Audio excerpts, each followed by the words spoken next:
He was once known as the Queen's favorite son, a globe-trotting royal, a naval officer, a man who stood second in line to the throne. Now he is on the brink of absolute zero, a man stripped of everything but a name. And we can now confirm that final, symbolic vestige of his old life is about to be torn away. This isn't just another demotion. This is a final, deliberate, and crushing humiliation orchestrated from the very top. The target is Prince Andrew. And the message from King Charles is clear. You are no longer a royal. You are a problem, and you are being erased.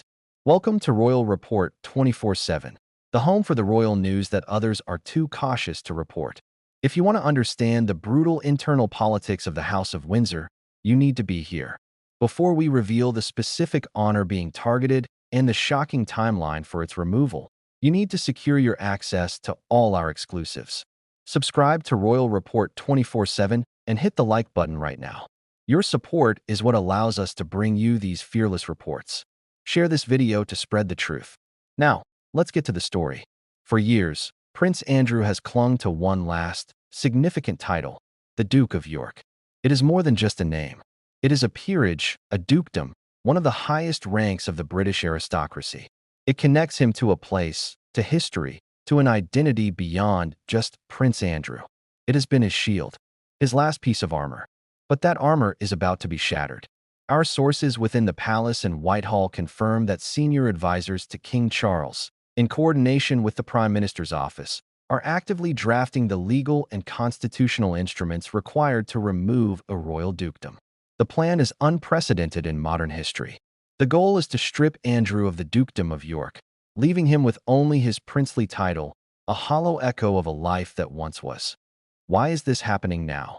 The answer is a cold, calculated strategy by King Charles to surgically remove the cancer of the Andrew scandal from the monarchy before his reign is permanently defined by it.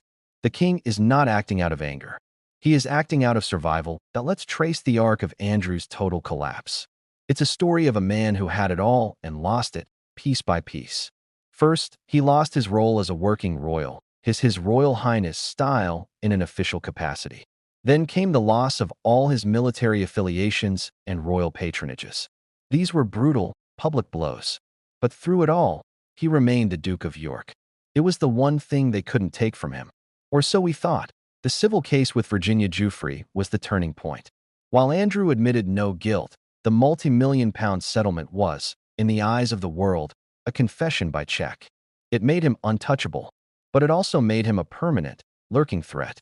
As long as he holds a major title like the Duke of York, he is still, technically, a player. He retains a shred of formal status. King Charles intends to reduce that status to dust. But what does it actually mean to be the Duke of York? The title is traditionally given to the monarch's second son. It comes with no official power, but immense symbolic weight. The Duke is meant to be a figurehead for the county of Yorkshire. But Andrew is now a figure of shame, not of pride. The people of Yorkshire have made their feelings abundantly clear. There have been public campaigns, petitions, and protests from city councils demanding he relinquish the title. They do not want their region's identity tied to a man mired in a global sex abuse scandal. This public outrage is the perfect political cover for King Charles. He can frame the removal not as a brotherly punishment, but as a respectful response to the will of the people. It is a masterstroke of public relations, masking a brutal execution. The legal process is complex, but not impossible. A royal dukedom is granted by the sovereign via letters patent. While historically permanent, it is ultimately a gift from the crown. And what the crown gives, the crown can take away. It would require an act of parliament, a bill that would be rushed through with the government's full support.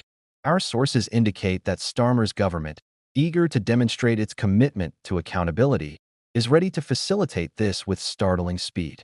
The collaboration between the new king and the new prime minister on this issue is absolute. Imagine the scene. Andrew, who has been clinging to the 30-room royal lodge as his last bastion of grandeur, will soon be stripped of the very name he uses. He would become simply Prince Andrew, a prince without a portfolio, a duke without a dukedom, a man without a public purpose.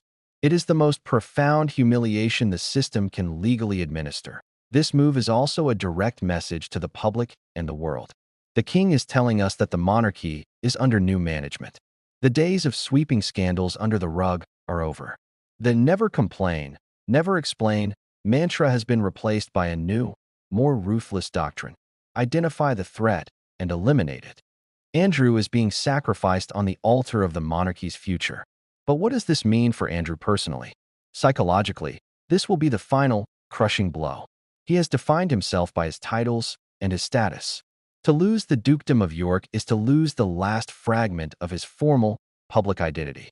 It is the ultimate rejection from the institution he was born into. It is banishment in all but name. Financially, it further isolates him. While the title itself isn't a direct source of income, it is a brand. Its removal severs his last official link to a geographic and civic community, making his attempts to rebuild any form of public life, even through charity, utterly impossible. The palace calculation is cold and clear. They believe the short-term shock of stripping a duke will be far less damaging than the long-term, slow poison of having him remain as a constant reminder of the institution's worst instincts. They are cutting off the limb to save the body. This also sets a terrifying precedent for every other member of the royal family. It proves that no title is safe, that the king's authority is absolute and can be wielded with devastating finality. It is a warning to Harry, to any other spare who might consider stepping out of line. The power of the crown is real, and it can be used to destroy you. The fallout will be immense. Andrew's camp is said to be in a state of panic and fury. But what can they do? Fight the crown in court? It would be a futile, ugly battle that would only drag the monarchy through more mud. He has no leverage, no public support, and no allies left in the halls of power. He is utterly and completely cornered. The collapse of Prince Andrew is now complete. From a respected naval officer and international trade envoy to a man soon to be stripped of his very name. It is one of the most dramatic falls from grace in modern history. The final humiliation is imminent. The papers are being drawn up. The political deals are being struck. The Duke of York is living on borrowed time. This story is moving at a breathtaking pace. The decision could be announced within weeks. To ensure you are the first to know when this historic bombshell drops, you must stay with us. Like this video to help our reporting reach a wider audience.